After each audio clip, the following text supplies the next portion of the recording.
အားလုံးပဲမင်္ဂလာပါငကုံးမားတို့ငပဲပြူတို့ကိုငါအစင်ကောလေးလှုပ်ရှားပူကြလားခင်ဗျာကျွန်တော်ဒီနေ့မှာကတော့အိမ်မှာအမြဲတမ်းအဖေလှုပ်ကျွေးနေကြဖြစ်တဲ့ငါအစင်ကုန်းကိုမှအဖေလက်ရအတိုင်းလေးစူးစမ်းပြီးတော့လုပ်ပြထားပါတယ်ခင်ဗျာဒီငါးလေးကတော့ဈေးရဝယ်လာတဲ့ငပဲပြူလေးကိုမှသူတို့ကအထက်ကကလီဇာတွေလည်းထုတ်ထားပြီးသားအကြီးကွန်လည်းချွတ်ထားပြီးသားပေါ့နော်ဒါကိုမှညီနဲ့လေးပျောက်သွားအောင်လို့ကျွန်တော်ကစားလေးအနှဲငယ်နဲ့ထပ်ပြီးတော့ပြန်ပြီးတော့နယ်လိုက်တယ်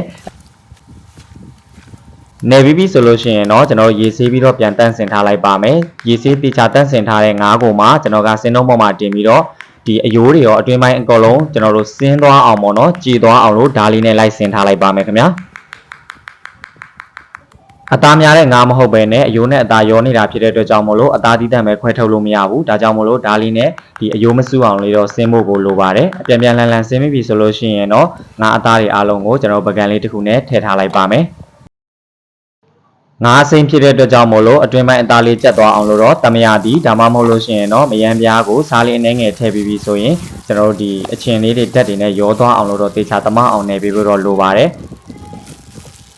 တမရသည်နဲ့နေတာလဲကောင်းတယ်လို့မယမ်းပြားနဲ့နေတာလဲအဆင်ပြေပါတယ်ဒီလိုနေလိုက်တဲ့အခါမှာတော့ငါးကနေပြီးတော့ဒီလိုအရည်လေးတွေထွက်လာတယ်ပေါ့နော်ထွက်လာခဲ့လို့ရှိရင်တော့အသားတီးတန့်ကိုကတော့ကျွန်တော်စလုံးတစ်ခုနဲ့ဖယ်ထားလိုက်ပြီးရင်ခုနကထွက်လာတဲ့အရည်တွေကိုတော့ကျွန်တော်မတွန်ပစ်ပဲနဲ့ကျွန်တော်တို့အရသာအတွက်အရည်လေးပြန်ကြိုပါမယ်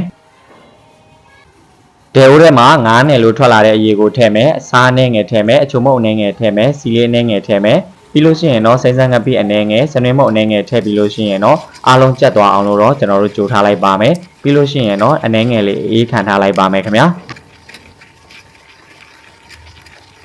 ဒီအရေလေးကကျွန်တော်တို့ငါးစင်ကောထည့်တဲ့အခါမှာတခြားပါအရသာမှာပြန်ဆက်စရာမလိုဘဲနဲ့အဆင်ပြေစေတဲ့အရေလေးဖြစ်ပါတယ်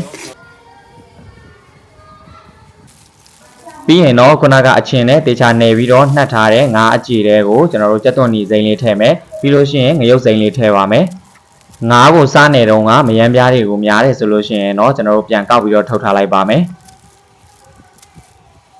ငရုတ်စိမ်းလည်းအတော်တင့်လေးဖြစ်ပြီဆိုလို့ရှိရင်တော့ခုနကကြိုထားတဲ့ငါးအနှစ်ရည်လေးထည့်ပါမယ်အရသာရည်လို့လည်းခေါ်တယ်ပေါ့နော်ထည့်ပြီးရင်တော့သမအောင်နေပါမယ်ပြီးလို့ရှိရင်တော့ကျွန်တော်တို့ငါးစင်ကောနဲ့မှလိုက်ဖက်တဲ့ပင်စိမ်းကိုထည့်ပါမယ်တခြားရွက်တွေလည်းထည့်သုံးလို့ရတယ်ပေါ့နော်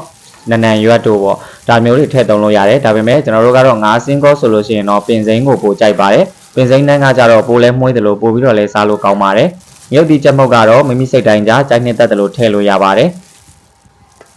တေချာလေးတမအောင်နေပြီဆိုလို့ရှိရင်တော့ကျွန်တော်တို့တောရွာတွေမှာအများဆုံးစားကြတဲ့ငါးအစင်ကောလေးရပါပြီငါးညီနဲ့အရန်ပြင်းမှကြောက်တယ်ဆိုလို့ရှိရင်တော့ကျွန်တော်တို့ခုနတည်းက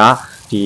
ငါးအနှိမ့်ရည်စီတက်နေတဲ့အခါမှာခုနကနေထားတဲ့ငါးတွေကိုအနှဲငယ်စီမပူးတပူနဲ့ပြန်လှိပ်ပေးပြီးတော့လှုပ်လဲရတယ်ပေါ့နော်ဒါဆိုလို့ရှိရင်တော့ကျွန်တော်တို့ဒီထမင်းနဲ့ပဲဆက်စားရင်နွေးချနဲ့ပဲတောက်တော့အရန်ကိုမှလိုက်ဖက်ပြီးတော့စားလို့ကောင်းတယ်တောကလူတွေလည်းအရန်ကြိုက်ကြတယ်ငါးစင်ကောတုပ်လေးရပါပြီခင်ဗျာနောက်ဘက်မှာပြန်တွေ့ပါမယ်အားလုံးကျေးဇူးတင်ပါတယ်ခင်ဗျာ